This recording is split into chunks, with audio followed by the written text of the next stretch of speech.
ফসল কেমন হয়েছে? আও ফসল তো বালা, দাম অনুযায়ী তো ফসলও কান্দি ভাই আপনি কি মোবাইল ফোন ব্যবহার করেন? করি তো এই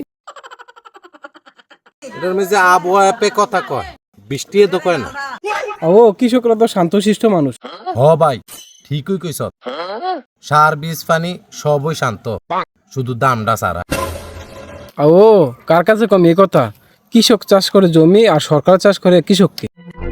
হরে ভাই, কি আর করমু, গরিব বলে যায় আর কি। দোয়া করিস সইলা ফিরে আছে যাইতে পারি। ভাই চিন্তা করো না, যা আর হইব পরে দেখা যাবে। এখন আমার কাজ আছে, যাই গে।